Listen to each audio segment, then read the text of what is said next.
Hi, I've made this video especially for you guys here at Patreon. So before I begin, I just would like to uh, thank everyone who supported us here on Patreon. It means a lot to me. It means a lot to the team. It helped us grow a little closer to the goal that we're trying to reach. And I appreciate it that you have supported us.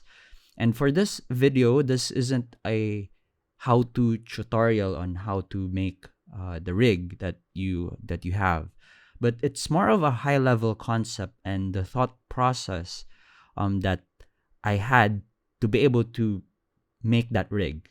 So basically, I'm just going to explain to you the thought process, the concepts behind it, so that you'd be able to replicate some of that stuff that you found in the rig. And to be honest, the rig itself it's an impractical rig. It's I've made that rig for I think about 2 weeks, 3 weeks before I was able to finish that. So it's not a very practical rig for client work. But the intention of this practice or experimentation is to experiment and figure out different methodologies that come out from that. So my goal of this video, as I explain this, is not that you'll be able to replicate exactly what I did, but my goal is that you'll be able to take the concepts and apply that to a more practical approach to your own rig. So let's get started. So I'm gonna use this Photoshop as a sort of my blackboard or my whiteboard, so I could write here some notes. So I'm gonna leave timestamps in the video. So this is a YouTube video. I don't know if you could see the timestamps if you're watching this on Patreon, but I think there's a button somewhere in the video that says watch this on YouTube. So once you go to YouTube, there's going to be timestamps in the description. So what I'm going to discuss first is how to animate a 360 turn. So I'm going to discuss the animation. So that's the first.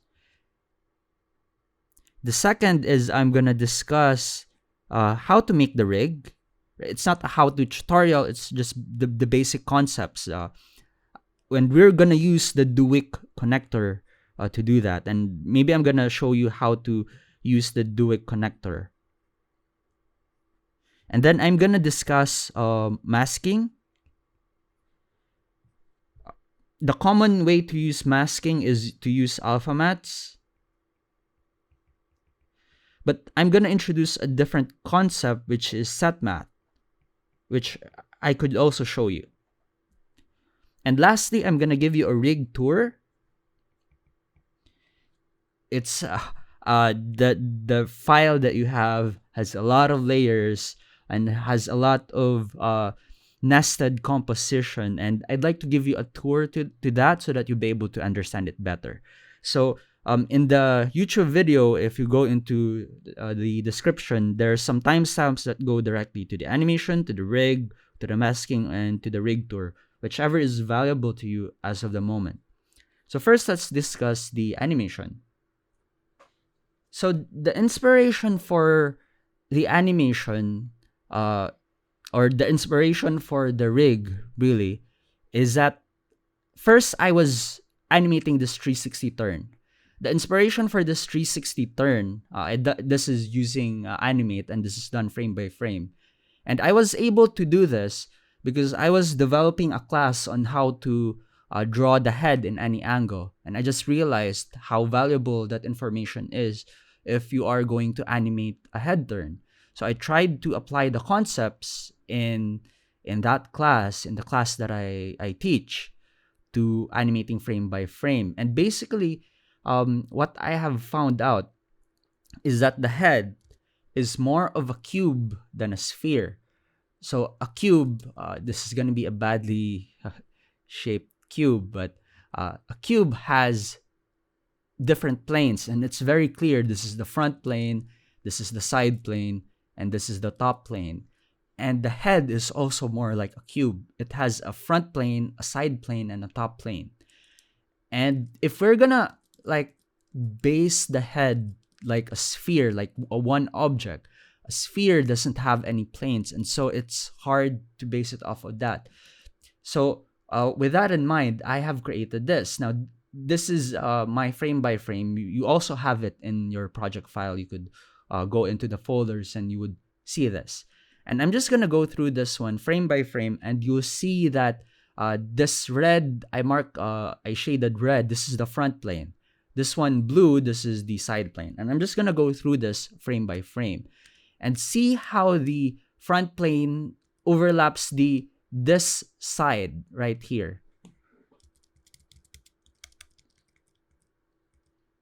And at 3/4 here, you could only see one side of the face. The other side you can't see anymore because it's already covered, right? And as we go on further, the side plane would now fully take over and overlap the front plane.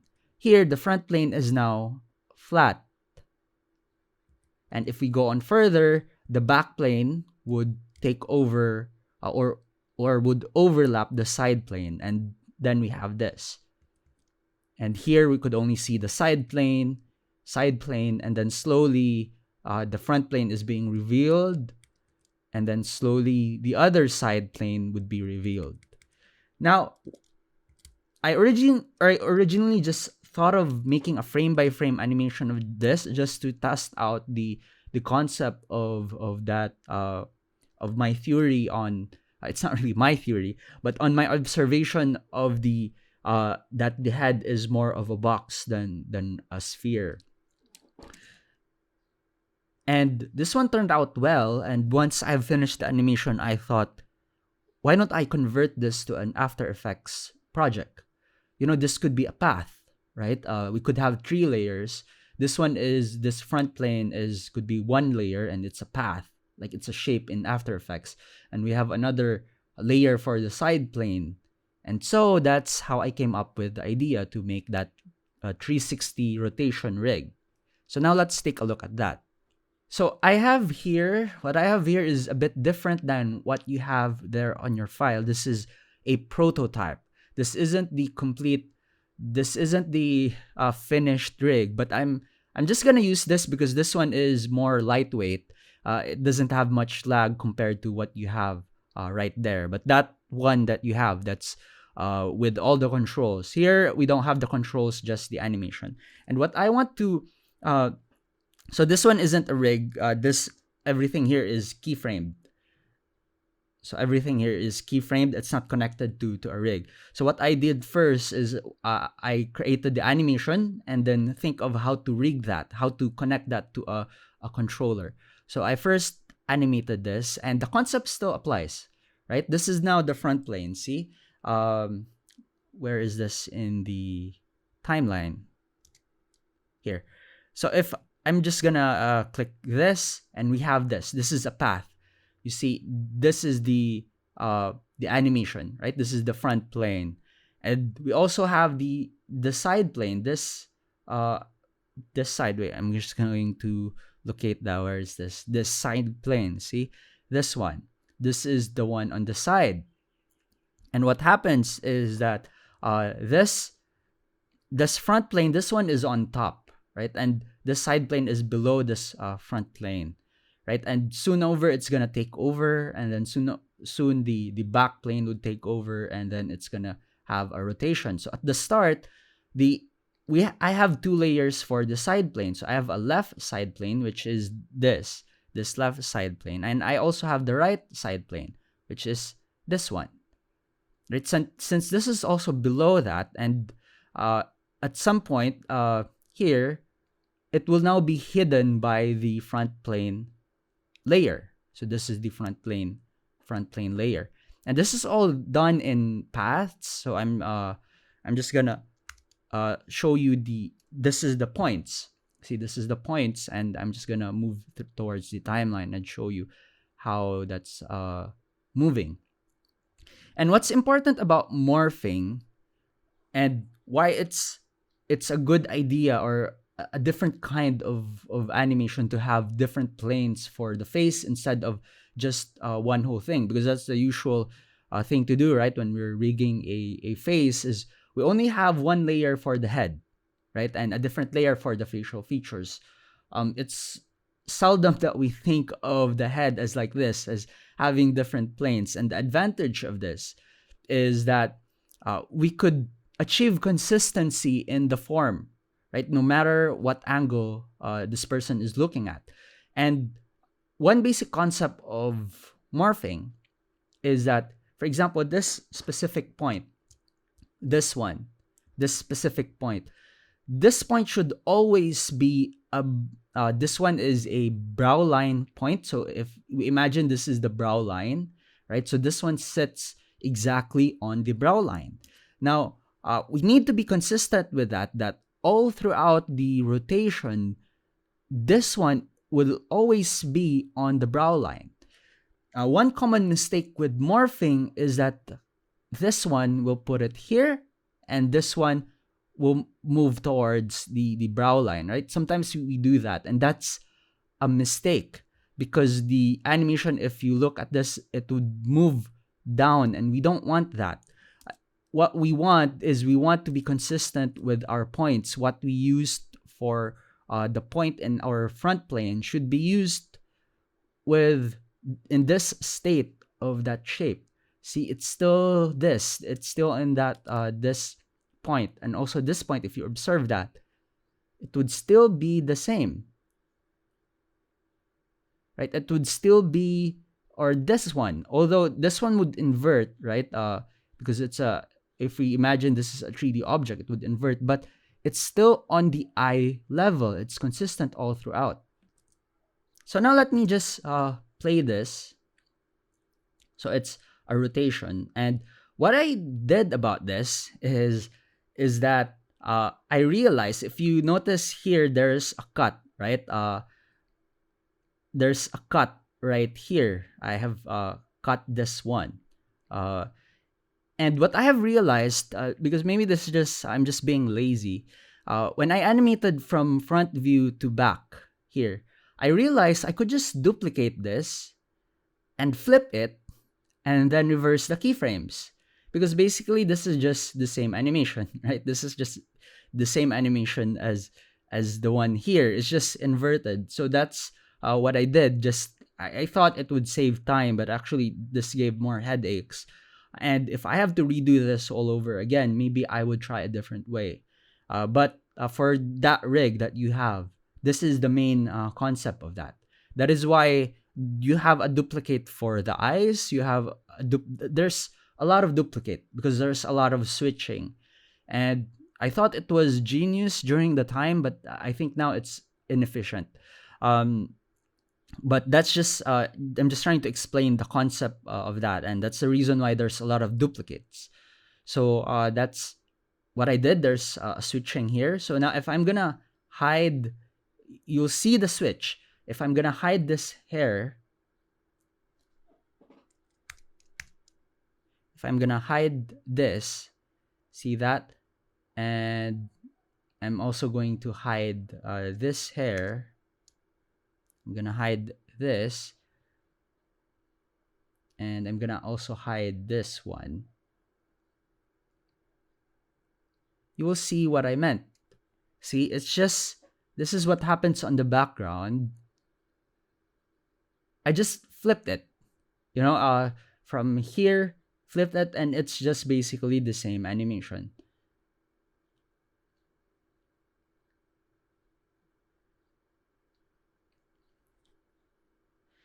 So now, how about the hair, right?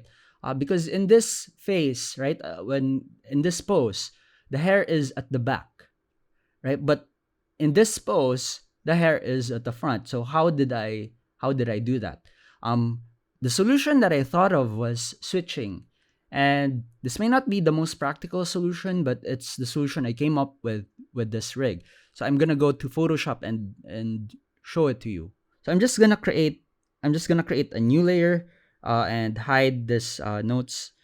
So what that does is we have the head. For example, this is the head, right? And I'm just gonna change my layer, this one to blue. So now it's blue. And how I made that, I'm just gonna create a new layer. Is that at the start I have a layer below the head. So if we have, for example, this is the hair, that's below the head layer that I have, right? So at the start, that is what I did, and at some point in the turn, I'm going to switch that. So I'm just gonna do it like this, and at some point in the turn, right, I have a different layer and have the hair at the front. So I have two hair layer, and we have one head here at the middle. And at some point we switch these two hair, right? Or like from below, we're gonna cut this, delete this, and move it over to the front. So I'm going to go back to my After Effects file. So that's what happened here. At some point in this time here, I made a certain switch that the hair is now at the front. And then make another switch right here to put that below when it's most logical to do so, that it doesn't cut away from the head. And there's certain problems with that I'm gonna discuss later on. But currently, that's the solution that I have came up with. Hopefully, in the future, as I try to develop this rig, I'll be able to think of a different way to solve the hair problem. So now that we have finished the animation, the next step that we're gonna do is to connect this to a rig. So currently, this isn't connected to a rig. This is keyframed, right? This is hard keyframe. There are keyframes all over. And what we need to do is we need to connect that to a rig. And we need to have two controllers. We need to have a controller for the head and a controller for the body. Why do we need that? Because what if I want the body, the pose to stay this way, and I just want the head to move left and right? Right? If we only have one controller, if we move the head, it's also going to move the body. And sometimes we want also to have certain delays, and that is why we need two controllers for this. And what I did is I used the Duik Basel 2, and this is a free tool that you could download. And there's this connector, which I'm going to show you. And to show that, this is a bit complicated to connect, but to show you how the connector works, let's just create a new composition. So I've created a new composition, and I'm just gonna create a this simple circle animation, and let's just animate the position. And I'll show you what the connector does. Right, I'm gonna move it here. So the animation is left to right. So that's the animation. Okay. Now let's connect this. In order to connect this to a controller, you select all of the keyframes, right, and go to Duik Basel and click the connector here. I'm gonna click connector, and then here what it does is it created this controller. Now, if I'm gonna scrub through the timeline, it's not gonna animate anymore because this animation is now connected to this controller, and the controller for that is here. This. If I scrub through here, now we could now control this animation with this. And what we need to do is we just need to animate this. So we could keyframe this, right? And move forward in time, and then move this here. And we could move forward in time and move this again back. And that's the beauty of this controller, is now you don't, with this single animation, you could go back and forth, right? With that single animation. And basically that's what we have done. And that's the overall concept of this. If we go back to our project, go back here, the main concept of this is to link the animation of the head to one controller and to link the body here to another controller. So next I'm going to open now the file that you have. I'm not sure if it's the same file name. I might clean that up later on. And here, as you can see, this is all my prototype. I have started with version 1, and I ended up with version 12. And even though I thought I was finished, there were a lot of versions out from this. We have Final 0, Final 1, and the one that you have is here, Final 4. But I might change the file name of that to a different, but technically it's the same file. So I'm just gonna open that. I'm not gonna save this. So now this is a bit heavy. What I mean about heavy is it's because there are a lot of controllers here. It's gonna lag, right? It's gonna have a lot of lag, and let's go to here 360 turn final 2. And I'm not just gonna delete this so that you would see the 360 turn final. This is a prototype that I didn't finish, right? When I did this, I have thought of a different solution, and that's why I have made this 360 turn final 2. This is the final working rig, and let's have a look at this. And we have a problem with the hair, right? Because as it turns, the hair here, this one, it covers a portion of the body. Now, the question that we need to ask is, who should control the hair, right? Because it's connected to the head and it reaches to the body. Who controls the hair? And that's a bit of a problem, right? For the head, like for example, the eyes. Of course, the 360 turn of that would be the head control, not the body control. And the arms and the whole body, the shoulders, should be in the body control. That's the most obvious one, right? But for the hair, this part, especially this part right here, who controls that? Is it the head or is it the body? And one solution of that is to just cut the hair short and problem solved. Cut the hair short and just connect it to the head. But I wanted a bit of a challenge, so I just kept it as is. And my solution is to divide the hair, to divide the upper portion of the hair to be controlled by the head control, and the lower portion of the hair to be controlled by the body control. So in order to do that, I'd like to introduce to you a concept of bones, right? I'm gonna create a new file or a new composition right here. So if you have a path, like let's say I'm just gonna make a portion of the hair, for example, right, like this one. And if we're gonna do a path animation, and I'm just gonna animate this whatever I want, like it's just gonna move whatever.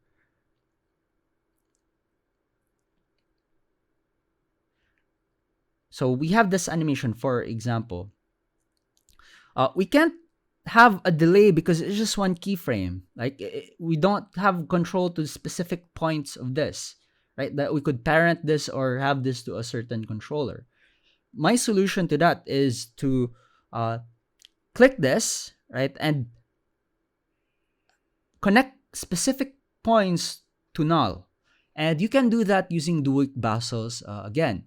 This is a free tool, and there is this add bones tool in Duik Basel. And I'm just gonna remove the this path animation here. And to create bones, I'm just gonna click this path and then click this, add bones. So basically what it does is now I have separate layers that I could animate. I could animate this, and I could animate this.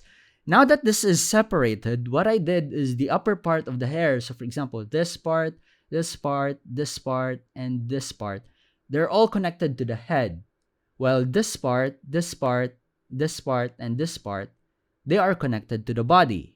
So I have like one generic animation, like it animates, it moves along with the head turn.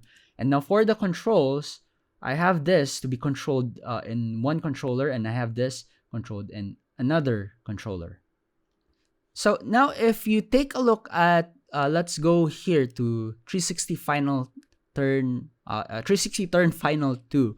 If you take a look at that file, you'll notice that there's a lot of pre-comp. the hair is pre-comp. Here we have the bones. Here this is the bones and this is the controller. What I did is, it's because it's too heavy, it's too laggy to animate here. I have created a master comp, and what I did is I just have the controller, this main controller, to be linked. If I'm just gonna look at this, I have this, the head control and body control. They are connected to the master comp. So this is the master comp, and I have here, they are all linked in this slider here.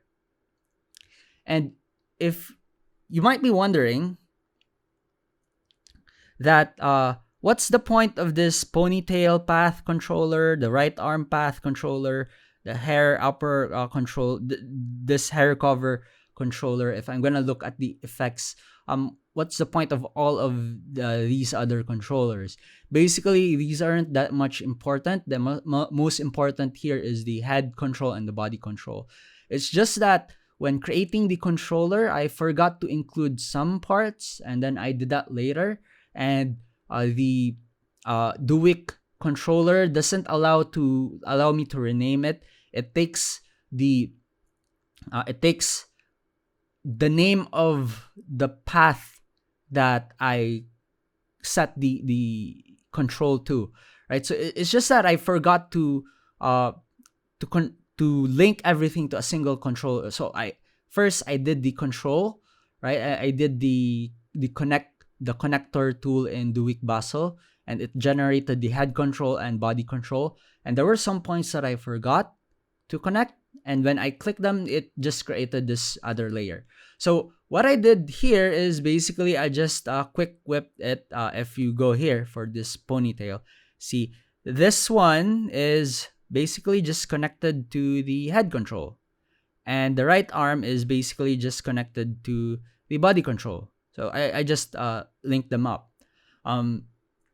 So don't mind too much about this ponytail, right arm, and hair cover.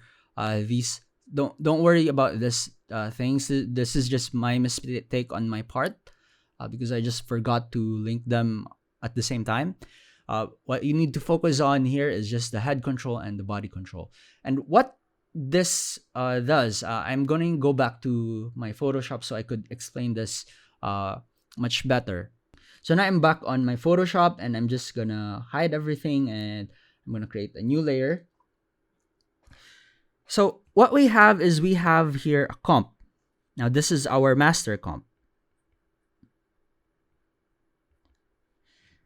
and we have here the rig, which contains all of the layers, right? Because if I animate in this layer with all of this layer, right, that you could see on the timeline, it's too heavy, it's too laggy, it's almost impossible to animate clearly.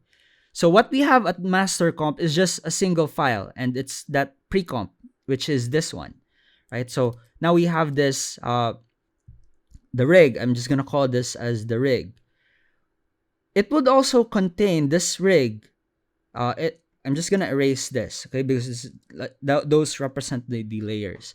So this rig would have a head pre-comp. It would have a hair pre-comp. So it would have a lot of pre-comp, right? So what this does is, we have those pre-comp here. This symbolizes the pre-comp. For example, this is the head pre-comp, this is the hair pre-comp, and other pre-comps. And what I did is, each of those hair, because we have multiple hairs, like we do multiple swaps, and those are multiple instances of the hair. And all of those hair composition, they have a controller in there that links to a controller right here. And I will show you in After Effects how to do that. So at the rig, we have this controller right here, right? So if we control this, it would control the animation of all of this comp right there. And this would have been enough, right, to animate in just organization terms, right? It's already organized, but it's too laggy because it still contains all of the layers. So we need to animate at the master comp where it would only have just one layer, which would contain the rig, right? So we have that in the master comp. We have one layer there, and I have the master controller. And this controller right here, it's connected to the master controller. So if we connect this, it would control, if we animate this, that basically controls the animation of the one of the comp inside it, which is here. It would animate this, and this one is connected to here. So if we just need to animate this, and it would animate the whole thing, right? So I'm gonna show you how to do that in After Effects. So now I'm back at After Effects, and I'm going to show you how to do that. So let's go back to our project, and let's just create a composition, and let's rename this to subcomp. Okay, just this is our, for example, this is our animation. For example, we have this animation. Okay, I'm gonna show you the nested controller. So for example, just a simple animation. Okay, I'm just gonna animate that, and then select this, and I'm gonna click the Duik Basel and click this controller. So now this one is now connected to the controller right here. It's this shape layer. So I'm just gonna rename this to animation. Okay, this is gonna be the animation, or animation control. So I'm just gonna rename this to C for controller animation. So it's controlled by that. Okay. Now, if we have a master comp, I'm gonna create a different layer here, and I'm gonna what's the name for this? Just maybe main comp would suffice. So this is the main comp, and now for that sub, let's find the sub comp. I'm gonna put that here, right? So now we have this, but we don't have a controller. What we can do, okay, is I'm gonna create a null. So I'm gonna create a null, and I'm gonna add a slider control. So here I'm gonna add a slider control here, and I'm just gonna rename this to C animation so that they're consistent. C animation, C underscore animation. So basically, this is just nothing, right? Does nothing. So what we need to do is, because this has a code in it, right? It was done by the Duik Basel. So it could be this one could be controlled using just with this controller. What we need to do is to connect this with this. So in order to do that, for here I have the sub comp, or let's go to main comp. I'm just gonna drag this window. I'm just gonna drag it down. Okay, I'm just gonna drag it there. So now we could see both of them. Now for here, we need to find that slider. Here, the slider right here. Now I'm gonna go to this, to my sub comp. We are now at sub comp. And now let's locate what we need to connect. It's gonna be here, the C animation. This one. So I'm just gonna click this quick whip, right? I'm just gonna drag it here and then there, right? So what that does is now these connector is now connected to the slider control we added in the main comp. So I'm gonna go back to my main comp. Let me just delete this. I'm gonna close panel. Let's go to our main comp. And now if I'm gonna move this, see, it's gonna control the controller inside here. But there's a bit of disadvantage to using a master control. And I'm gonna show you, I'm gonna go back to my Photoshop to explain that. So the disadvantage of a master comp is that if you duplicate the master comp, it's useless. It doesn't do anything. So for example, this one, right? If we're gonna duplicate this, so it's gonna create a different instance of that, right? So in After Effects, it's gonna automatically rename this to master comp 2, I think, right? It's going to have that incremental number. What this does is this controller, that's useless. It doesn't do anything because the controllers here, they are hard coded to link to that specific comp, to that specific layer in that comp, which is here and not here, making the controller here useless. And I'm gonna show that in After Effects what that meant. So now I'm back at the After Effects. Okay, so we have that main comp, right? So this null 7 here, we have a slider that we added to control the one below it, which is the subcomp. But what happens if we duplicate the main comp? I'm going to duplicate the main comp. So now it's main comp 2. I'm going to go inside the main comp, and it will have the null 7 and the subcomp in it, right? Because this is now a duplicate. Now for the null 7, I'm going to click here. We have a slider, and I'm going to animate. I move this. It does nothing, right? Because all of those connector, they are hard-coded to just link to this main comp right here. So if you have a big project and you have that complicated rig, duplicating that is not an option. So what I advise you to do if you do this methodology of using or creating a rig is that you make multiple files. Like for example, this is in one scene, so you just save this.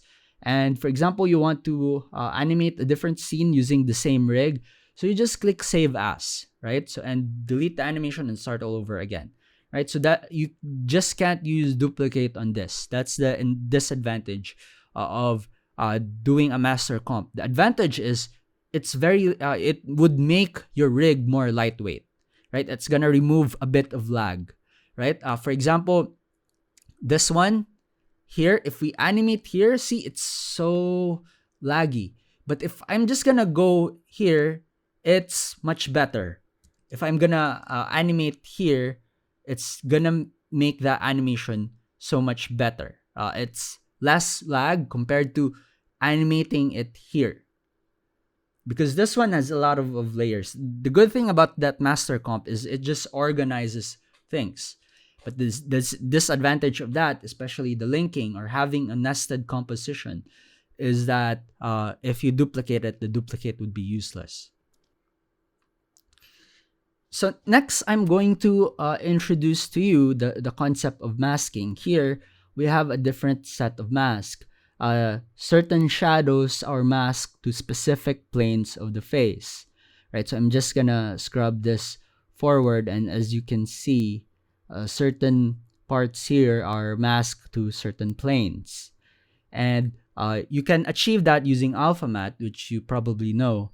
Or the other way is to use sat matte. And I actually have a different technique that I could show you that would combine all of the sat mattes, which is very, very useful.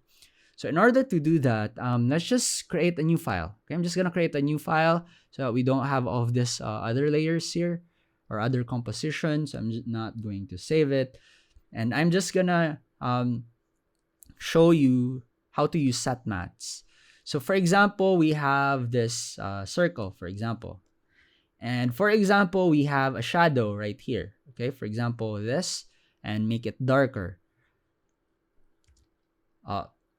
If the normal way or the first way to do this is to duplicate this layer, this original circle, duplicate that, put that on top, put it on top. And then the shadow right here is, we're just going to change this to alpha matte. And then that's it. We have created the mask. The other way to do that is to use the set matte effect. So if you go here to effects and preset, and I'm going to type set matte here, double click it, and take matte from, we're going to take the matte from 2. It's going to do that. So basically, it's just the same. The advantage of this is it doesn't need to be directly above it. Okay, so if I have a different layer here and move it here, see, it still would work perfectly. Depending, no matter where this, if I'm just gonna rename this to shadow, and this is my circle, okay, circle, and let me just delete this. Okay, so if even if I just duplicate this multiple times, it will not affect this one, because That's the advantage of using satmat. Whereas with alphamat, it really needs to be directly above it, right? So if I do this, see, this one would take the form of that specific alphamat that we did. Okay, so I'm just gonna like change this one, and there is a problem that I was encountering that I just recently was able to solve that. And my problem was, how do we combine the alpha mat, right? So for example, I have this separate layers here, right? What if that I'm in a situation where pre-comping this is not an option? It needs to be in there, right? For example, there's some script in there that needs this specific layers to be separated. They can't be in one group.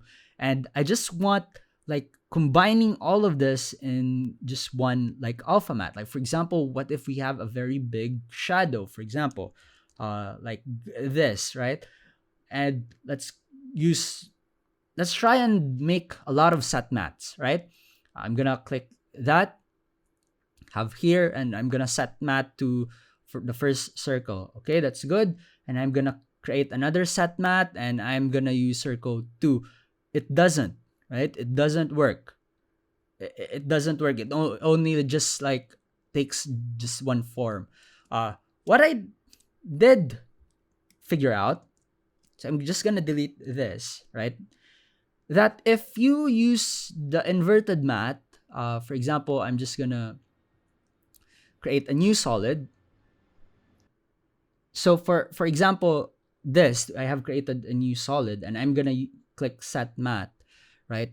If I'm gonna take the mat from, for example, circle, it's gonna be like that. See, it's orange because it was a mat to this.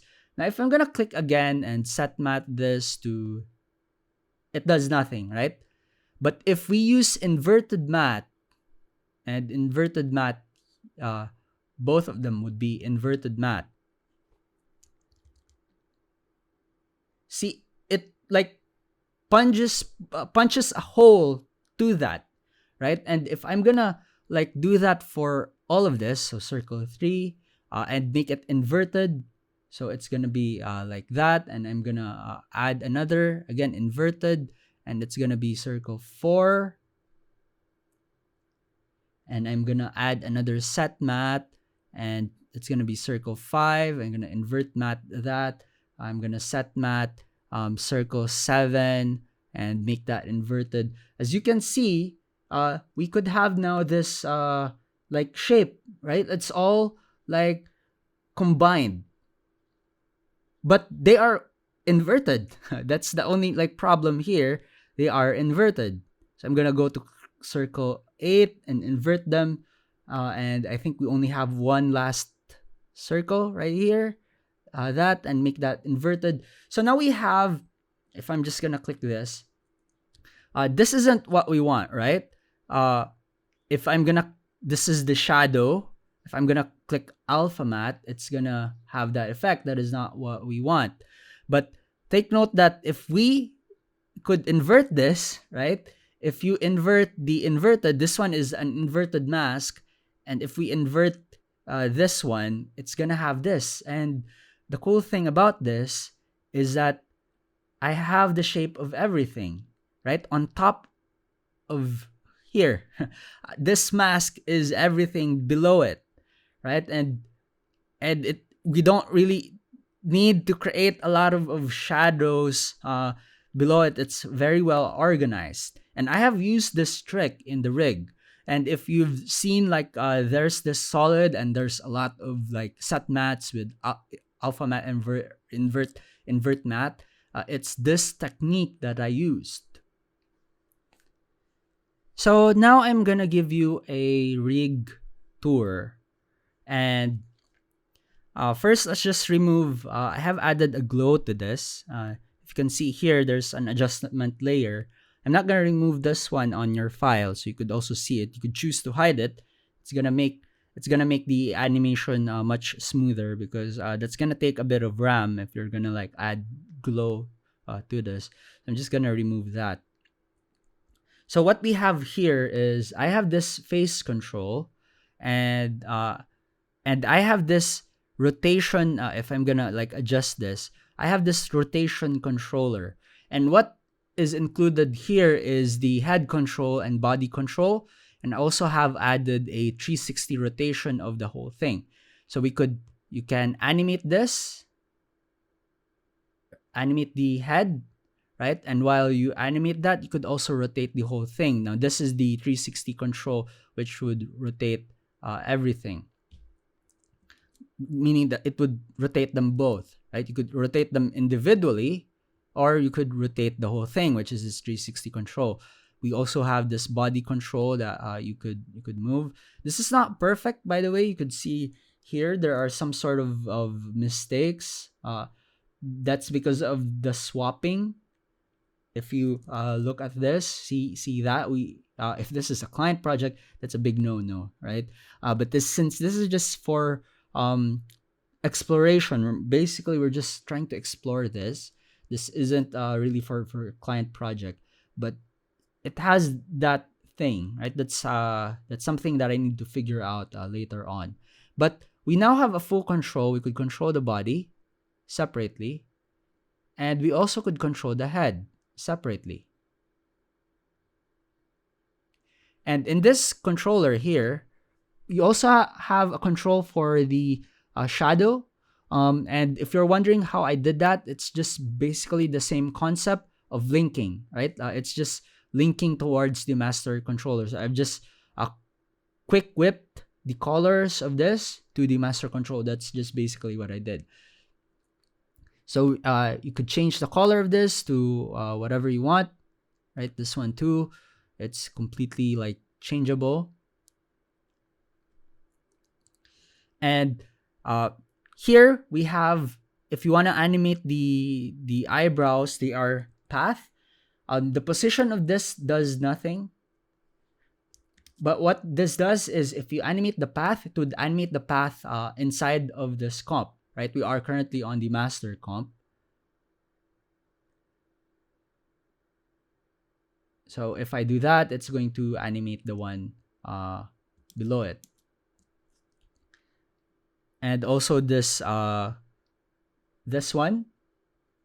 the path of this is the path of this one is linked to this controller. So if I move it up, right, that's going to have that effect for expression. Same with the mouth, and we could have, for example, if I'm gonna like change the expression, this one, okay, maybe she's in a bit of shock, right? Let's make the eyes a bit bigger, for example, like that, right? And now we rotate this. It's still possible.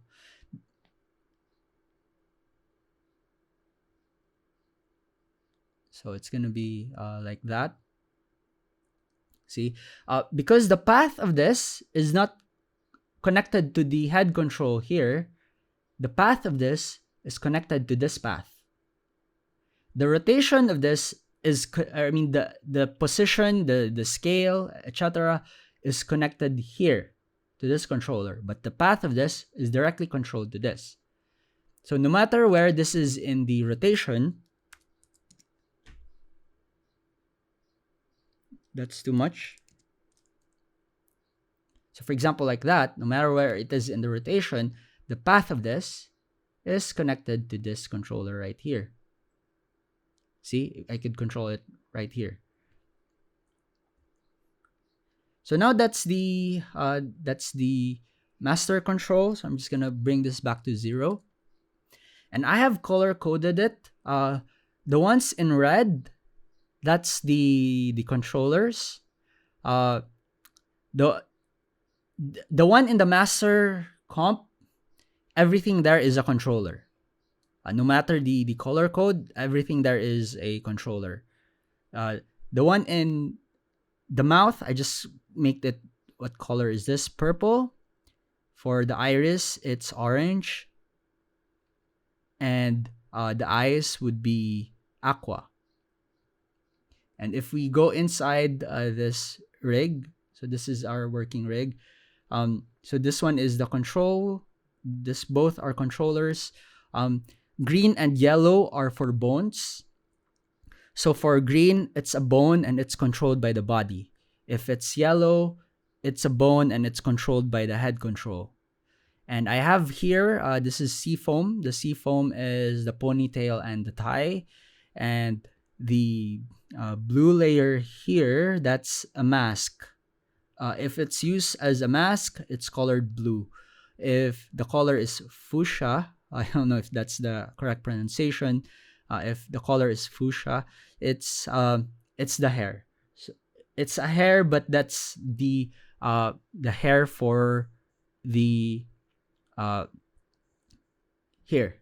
See, it's a hair, but that's controlled by the head. The ones in pink is also a hair, but it's controlled by the body. There. So the black here, those are the shadows. See, that's a shadow color. The one in sandstone, here, the one in sandstone, that's the head comp. So I have two heads right here because I have mentioned before, I just did that swapping thing.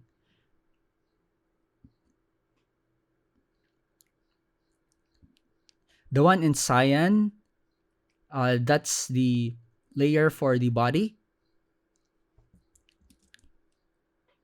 And this dark green, that's the hair below, at the very back.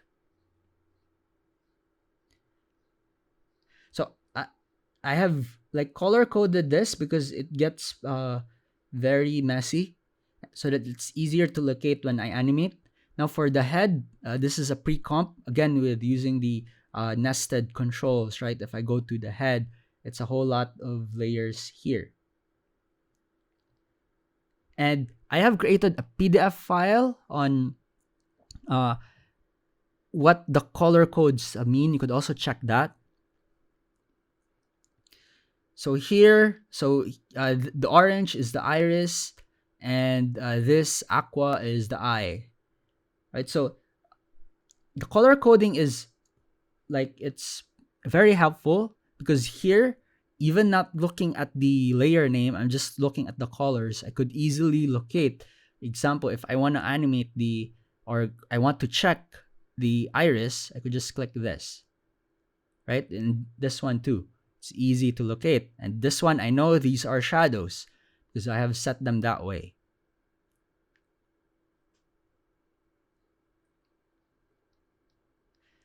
And that ends the tour. I know this is a lot to take in. And if you have questions, just message me on Patreon, or just leave a comment on the post, and I'll try my best to answer that. And what I hope with this video is, I hope this inspired you to do something. I hope this inspired you to upgrade your rig. Right? I hope you got some ideas here, not everything. Like, this is very convoluted, but I hope you got an idea here that you could bring into a more practical approach. That I hope you got an idea here that you could bring to your current rig setup. So I've like presented a lot of different concepts, and I hope that helped. And my next step for this, because this one it's not practical. My next step for this is to make a more practical rig. To maybe not a 360 rig, just maybe what I would want this to have a control is to have this look to the left, to the right, to the up, and to down. And to apply that concept of different planes to that, right? And that's my next step. And I'm not sure how long I'll be able to make that, maybe next month. And again, if I finish that, I'm going to share it with you guys. So I hope this is helpful for you. And if you found this helpful, please let me know. I know this is a bit complex, so we're just trying things out. I'm not sure the skill level of our Patreon supporters, if you're in the beginner stage or if you're in the more advanced stage. So if you think this is valuable for you, let us know So we could create more of these complex stuff. Or if you think this is too complex and you want more digestible things, you want more digestible project files, then also let us know, and we'll like create like project files that are tailored towards beginners more. So let us know if this is valuable for you, or if it's too complicated. So I think that's it. Again, thank you very much for supporting us on Patreon. I hope that this is helpful for you guys. So thank you and have a nice day.